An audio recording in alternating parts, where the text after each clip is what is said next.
School के दिनों से ही नेता के नाम से मशहूर मुलायम सिंह यादव का जन्म सन 1939 में इटावा के एक गरीब किसान परिवार में हुआ।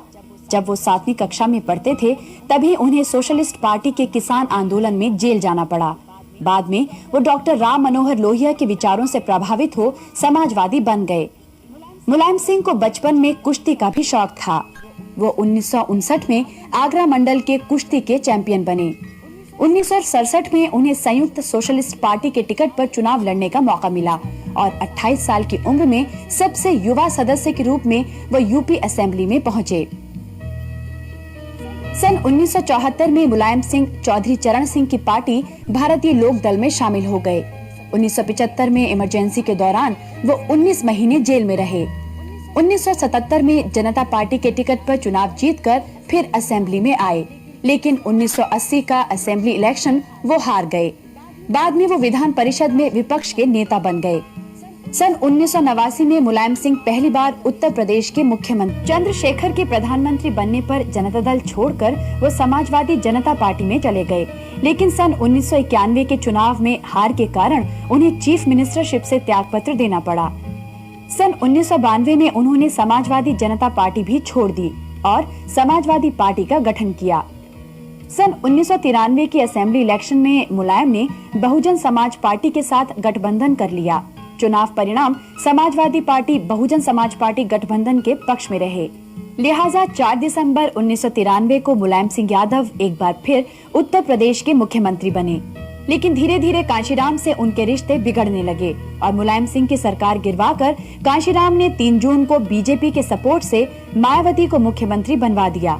आजकल मुलायम सिंह रैलियां और जनसभाएं करके आने वाले लोकसभा चुनाव की तैयारी में जुट गए हैं।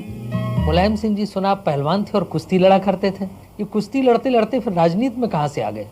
उस वक्त तो स्वर्गीय नत्थू सिंह विधायक थे। उन्होंने कहा मैंने बहुत नाम सुना है, तुम कुश्ती हमको दिखा दो। तो हम कुश्ती लड़ गए और उनको कुश्ती हमारी पसंद आ गई। उसी दिन से वो हमसे प्रभावित हो गए और आगे चल करके उन्होंने ही अपने मन से मुझसे कहा कि अब मेरी जगह आपको चुनाव लड़ना पड़ेगा। हम चुनाव लड़े, उन्होंने लड़ाया और 1967 में पहली बार हम विधायक बने। आप 8 बार एमएलए एमएलसी रह चुके, अब लखनऊ छोड़कर दिल्ली क्यों नहीं आ जाते नेशनल पॉलिटिक्स में? अभी दिल्ली आने का मैंने सोचा नहीं था, लेकिन अब मैंने ये जरूर सोचा है कि दिल्ली में समाजवादी पार्टी के लोगों को ज़्यादा से ज़्यादा पहुँचाएंगे। हमारा लक्ष्य है कि अब जो दिल्ली में प्रधानमंत्री बने वो समाजवादी पार्टी के समर्थन से बने, हमारी मर्जी का प्रधानमंत्री हो, ये हमारी इच्छा है और इसलिए हम पूरी शक्ति अब पार्लियामेंट के चुनाव में लगा दी है। आपने एक बार कहा था जब आपको चंद्रशेखर जी गृह मंत्री बना रहे थे दिल्ली में कि हम लखनऊ में मूंगफली बेच लेंगे लेकिन दिल्ली नहीं जाएंगे। ये सही है, चंद्रशेखर जी ने हमसे कहा था, लेकिन जब चंद्रशेखर जी को हमने समझा दिया कि अभी हमें लखनऊ ही रहने दीजिए तो वो मान गए थे।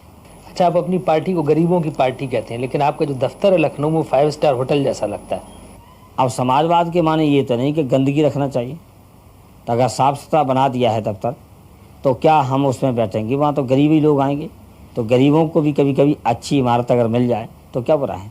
आप तो कहते हैं कि आपकी सरकार पिछड़ों की सरकार थी, जो जिसमें दलित और पिछड़ों की बात मानी जाती थी, लेकिन आप पर आरोप है कि आपकी सरकार को उद्योगपति संजय डालमिया, राज बब्बर और अमर सिंह चलाते थे। ये पूरी तरह से गलत है।